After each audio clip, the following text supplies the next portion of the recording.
15 de julho de 2026. Nesta quarta-feira da 15ª semana do Tempo Comum, a Igreja celebra a memória de São Boaventura, bispo e doutor da Igreja. Meus queridos filhos e filhas, vos saúdo com a paz. Muito obrigado pela sua companhia, muito obrigado. Que Deus abençoe você, sua família.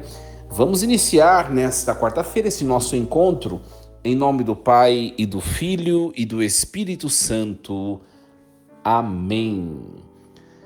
Leitura do livro do profeta Isaías, capítulo 10, versículos do 5 ao 7, do 13 ao 16.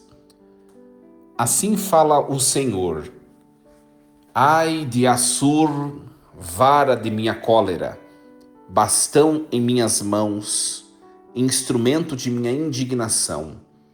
Eu o envio contra uma nação ímpia e ordeno-lhe contra um povo que me excita à ira, que o submeta à pilhagem e ao saque, que o calque aos pés como lama nas ruas.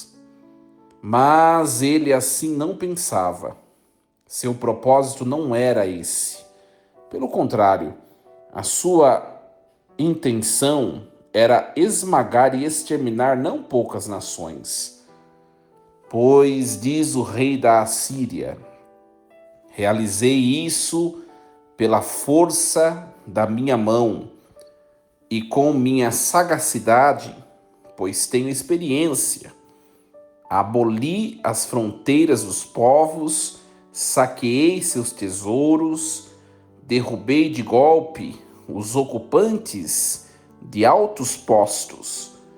Minha mão empalmou como um ninho a riqueza dos povos.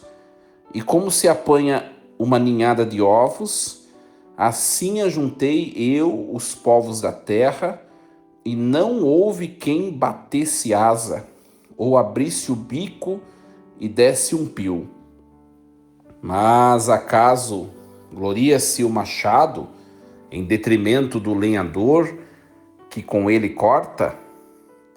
Ou se exalta a serra contra o serrador que a maneja? Como se a vara movesse quem a levanta, e um bastão erguesse aquele que não é madeira? Por isso enviará o dominador, Senhor dos exércitos, contra aqueles fortes guerreiros, o raquitismo, e abalará a sua glória, com convulsões que queimam como fogo. Palavra do Senhor.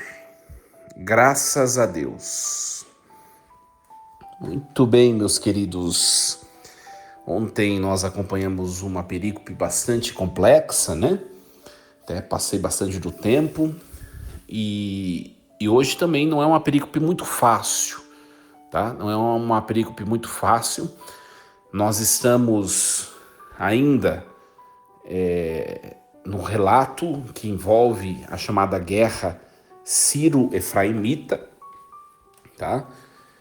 Se você não escutou a reflexão de ontem, eu peço que você escute pelo menos a parte do começo, para você entender o que é a guerra Sírio-Efraimita, porque eu não vou repetir, né, gente? Tá?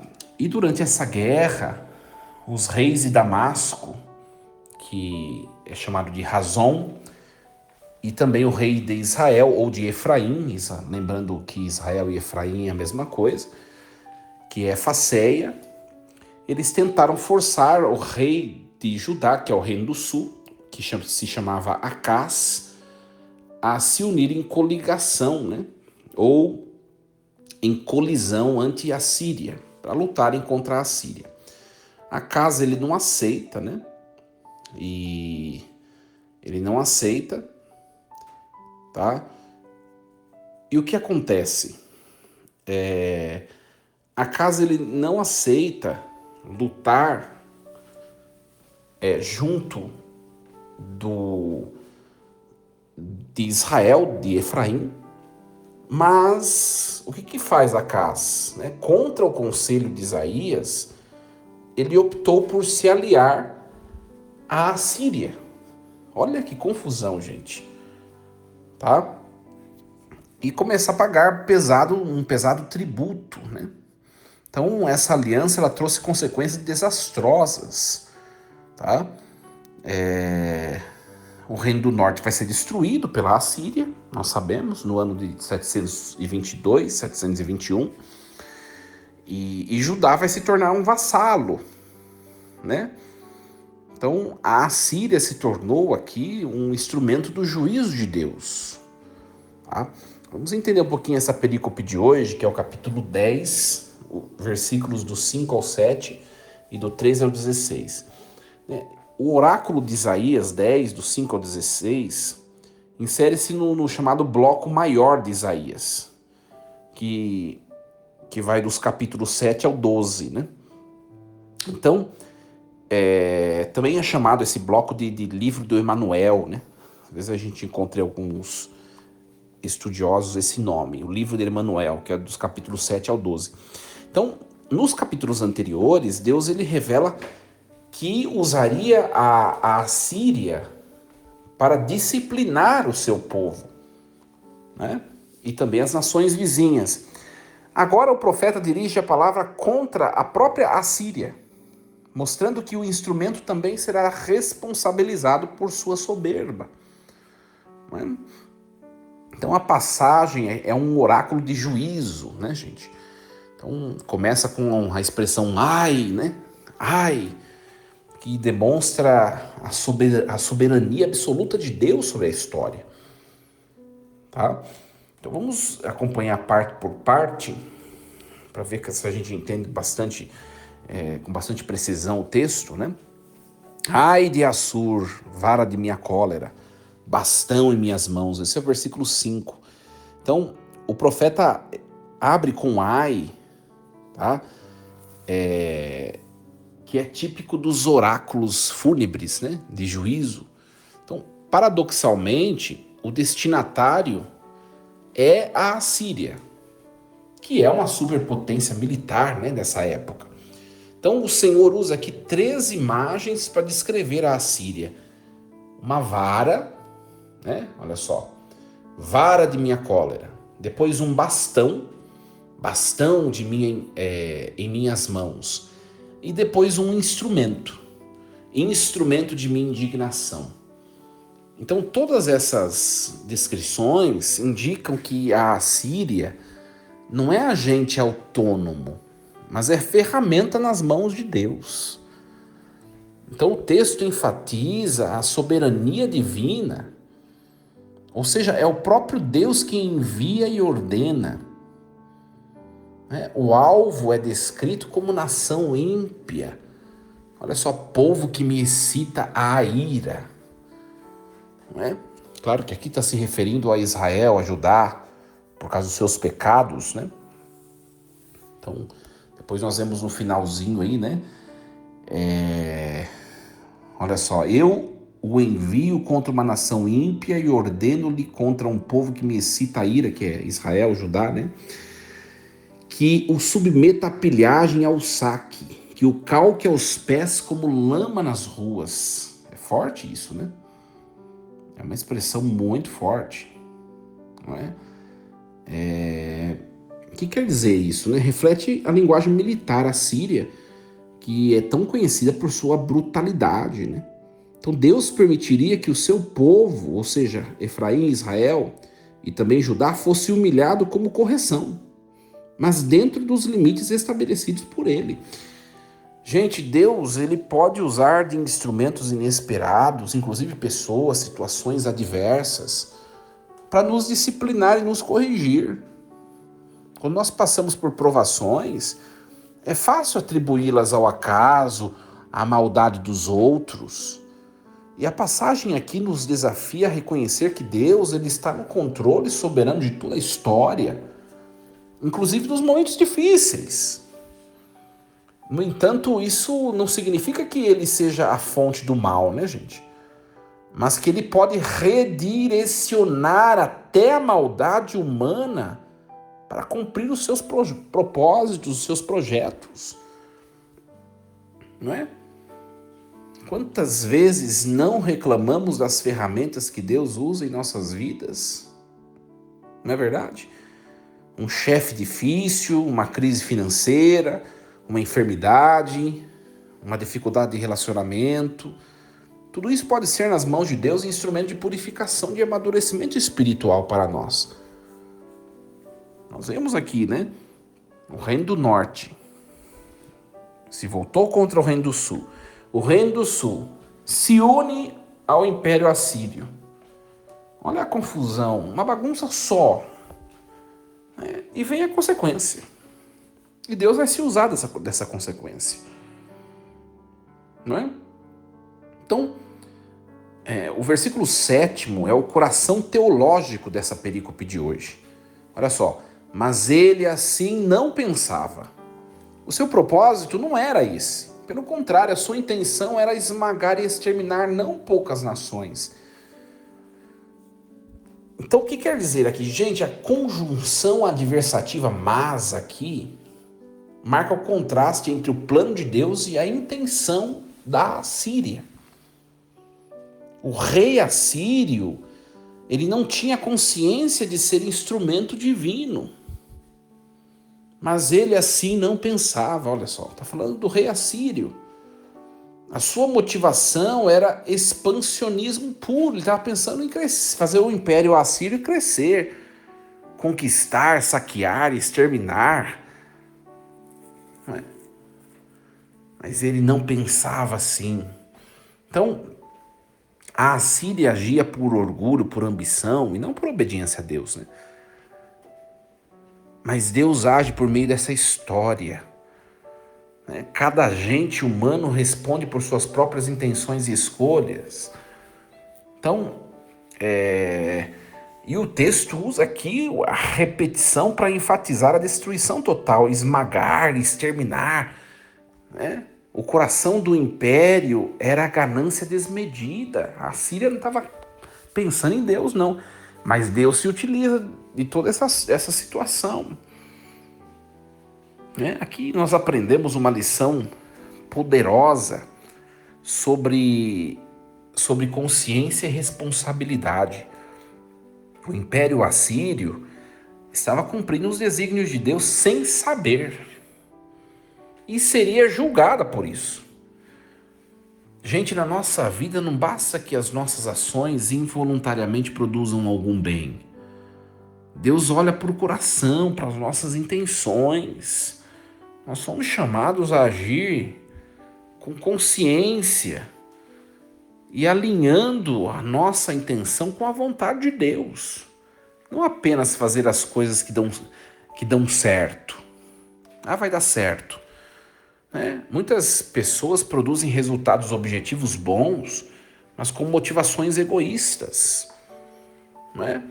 O desejo de reconhecimento, o poder, o status.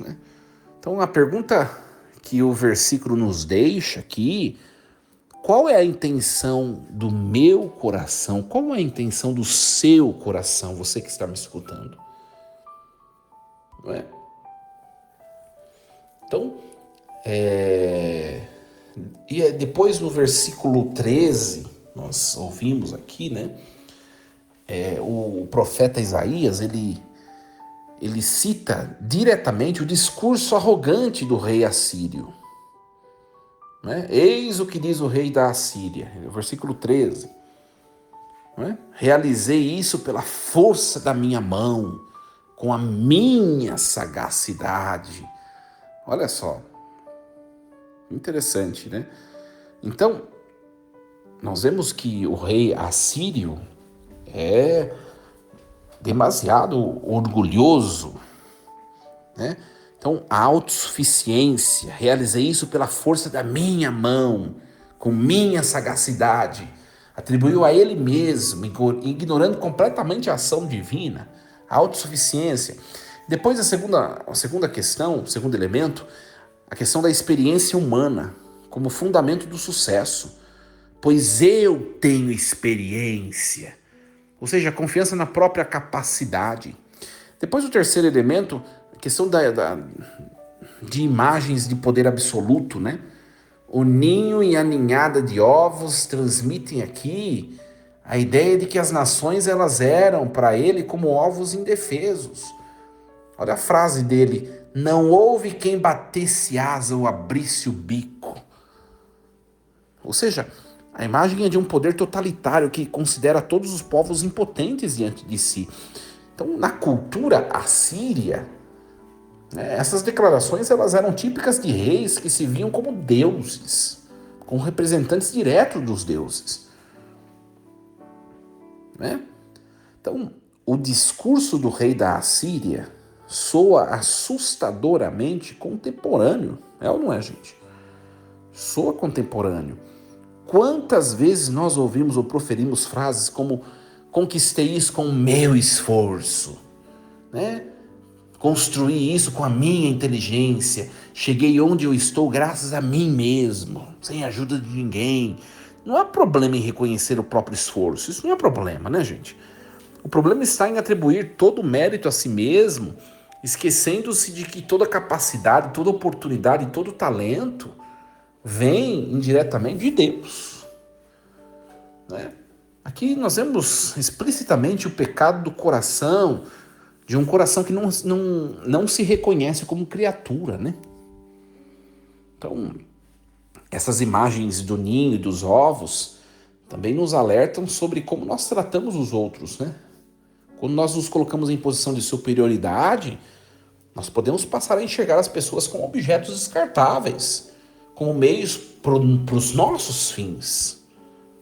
É importante refletir isso. Gente, ninguém é melhor do que ninguém. Ninguém é melhor do que ninguém. Né? Pode ser que outros tiveram as oportunidades que eu não tive. Não é? Então, é muito, muito provocador, né? Esse versículo. Essas expressões são provocadoras, né? Para nós.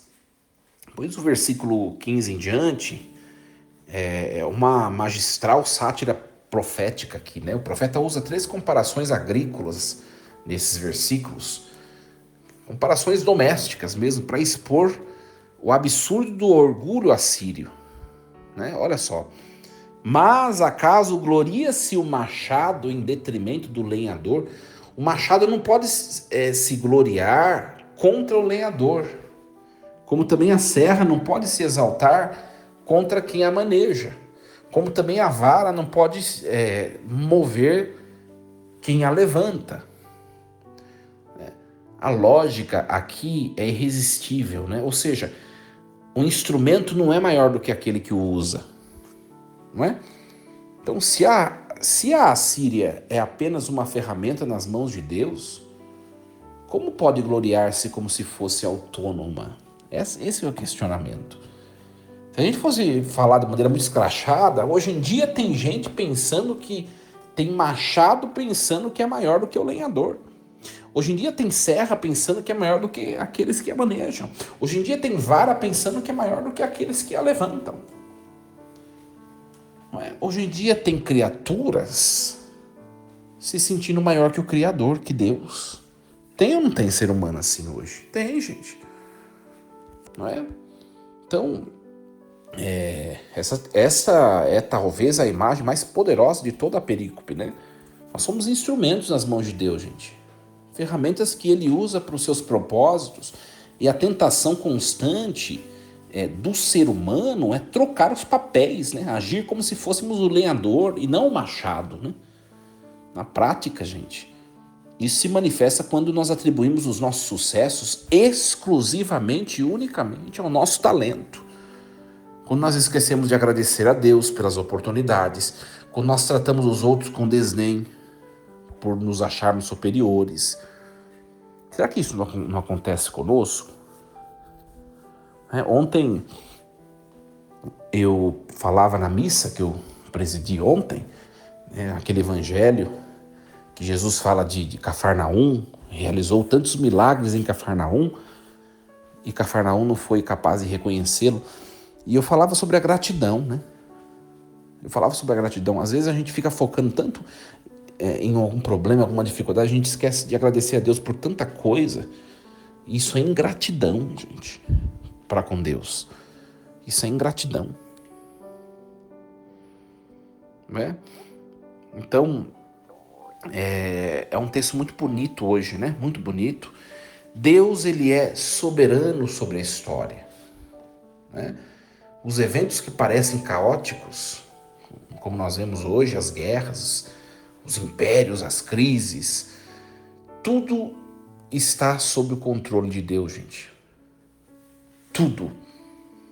Nós somos instrumentos, não somos donos. Tudo que nós somos e temos, sejam talentos, sejam recursos, sejam oportunidades, sejam bens, tudo é dom de Deus. E Deus, ele julga as intenções do coração. Não é? A Assíria cumpriu o propósito de Deus sem saber. Não é? Mas ela foi julgada pela sua arrogância. Não é? Então, e a soberba, ela sempre antecede uma queda. Por isso que nós temos que tomar muito cuidado com o orgulho, com a soberba diante de Deus. De maneira geral, gente, a gente pode dizer, de toda essa perícope de hoje, Deus, ele pode usar até o mal para o bem. Mesmo a maldade do Império Assírio foi redirecionada por Deus para cumprir os seus propósitos e educar o seu povo, Israel, Judá. Que palavra linda, né? Força e coragem, gente. Em nome do Pai, do Filho e do Espírito Santo. Amém. Muito bem, minha gente, o tempo passou do limite. Agradeço a sua companhia, a sua presença. E amanhã nós nos encontraremos para mais uma reflexão diária. Lembremos-nos sempre, Deus está no comando de tudo. Até amanhã, minha gente.